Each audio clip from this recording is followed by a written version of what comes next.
This is John, and today we're going to work on replacing a wheel bearing and oil seal in this 1997 Lincoln Town car that you see back here. Okay, the reason we're doing this is after 290,000 miles, you can see inside this is the right rear tire. We've got transmission or rear axle fluid kind of flinging all over the place. And if you look in here, here's the wheel well. You can see where it's been slinging around in there. This has only been like this for about 2 weeks or so. So I'm hoping that if the bearing is still okay, we're going to replace it anyways, but it's just the oil seal that's gone bad. So I've already taken the differential cover, you can see it in there, loose, drained out the oil last night after I drove home from work, so it was nice and warm.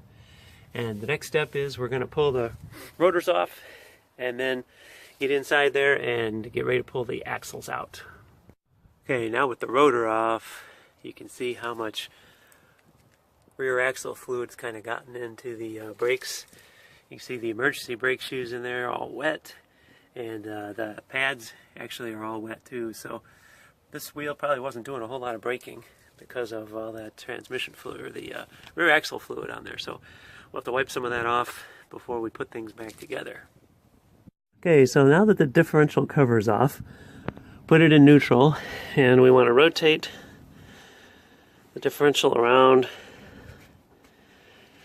until we see the bolt that holds the cross pin in there,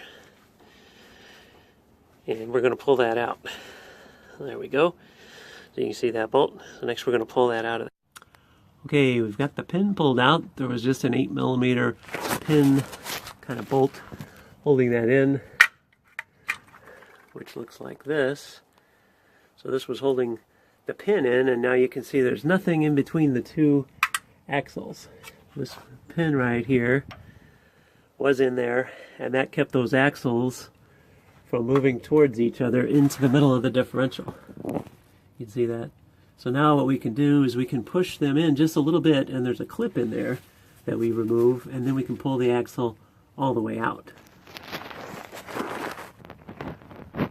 Okay, so you can see here on the left hand side right here, I've pushed that axle in a little bit. You can see that copper colored clamp there, or clip.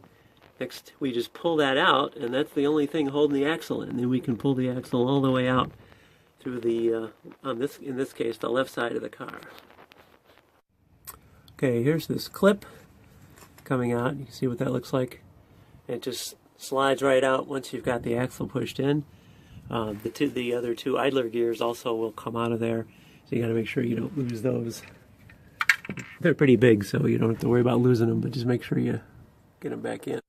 Okay, here's the axle. Basically just started to pull it out here, and you can see this is the bearing surface right here. The shaft, the axle here, actually forms the inner race of the bearing, and so my big worry was, is this going to be too worn? Do I have to get a new axle? This actually, I can't even feel that, even though you can see the polishing there. That's where the bearing rides right there. That looks actually really good after 290,000 miles, and here's where the seal runs and has polished the shaft. So far this looks pretty good. The real question is the other side of the car, which was leaking, and how bad does that look? So the next step is to pull that bearing out of there. Here's the rear wheel bearing and seal, you can see, and here's the puller. I rented this just at the local AutoZone, and here's this, you can see it's a slide hammer, and this is going to go inside that bearing, and we're going to use a slide hammer to pull it out. Here we are. I've got the puller installed in here. Tighten this nut up here so that whole operation is snug together, and then here's the slide hammer right here. And now we're going to start to pull a bearing out. So you can see we're pulling with pretty good force here when the hammer stops. And then it kind of loosens up. Yeah, you kind of tighten this up a little bit here as that bearing comes out.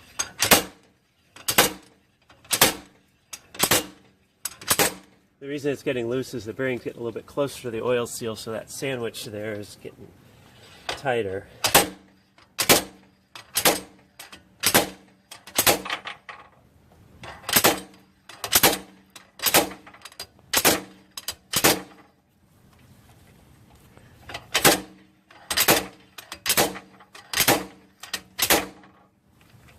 And I keep tightening that bolt. Hopefully it's coming out.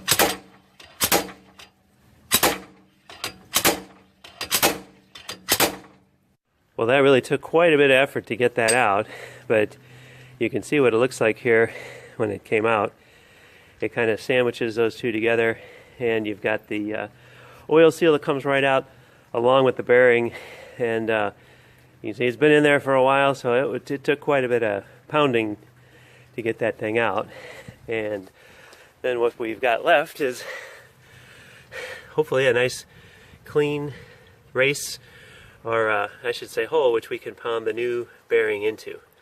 Next step is to prepare the end of the axle here to receive the new bearing, and what I found was up under here on the surface where the bearing mates, there was some galling up in there. I don't know if you can see. I took some emery paper and cleaned that off, and then there was also some rust out here where the oil seal goes, and I cleaned that off with the emery paper as well.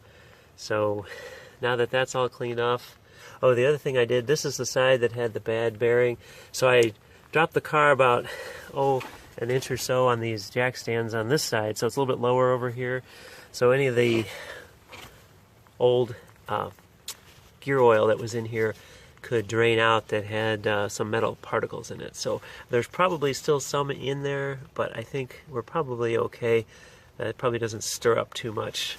There's also a magnetic plug that should capture some of that if it does get around in there. So at this point we're ready to put the new bearing and seal in. Okay, so like I talked about before, that right rear axle was a problem. So I went to the junkyard and found a town car. I think it was a year older, and you can see here I pulled this axle out, and this one's perfect. You can see the polishing, but there's no change in the dimension there. So this axle is good. It's also, you got to watch out, it has the ABS piece here already installed for the sensor to check wheel speed. And up here, this end with the splines looks good too. So that was a good find. Not bad for $27.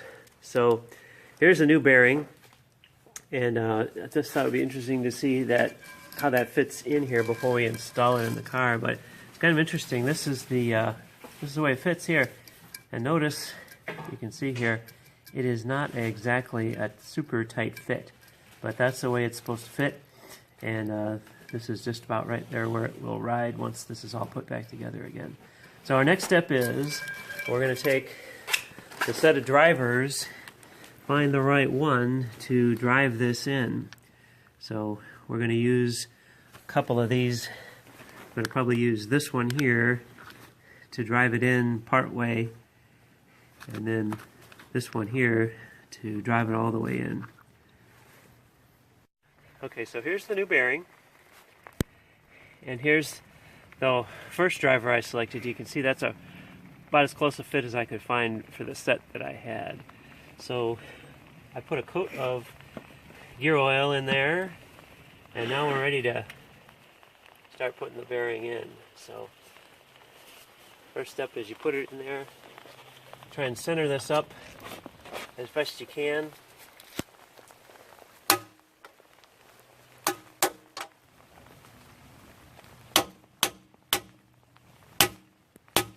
I can feel it starting to go in. You can see this gap right here is getting tighter as we're moving in. Good idea to use a big sledgehammer like this, because rather than banging a lot, it actually is more effective driving it in. So that was the first step here. Then what I'm going to do is get a smaller one of these and drive it all the way in. So next we're going to put the oil seal in. You can see it here. And in this case I've selected a driver that you can see is a little bit bigger than that. This one doesn't need to go inside the axle like the other one. This one we just drive it in until it's all the way in. And this is a little easier to get in than the bearing. Okay, we're back under the car now. Here's the differential, and I just wanted to let you know that these two gears here that engage the axles, and you can see the axles are back in, and I've put those clips in there, but when you're putting the axle in, these gears will get pushed off and kind of fall down in here unless you pull them off ahead of time. So just make sure you're aware of that, because you can't line the splines up perfectly. What you do is get the axle in there and then you put these gears back in, and it's pretty easy to do that by hand.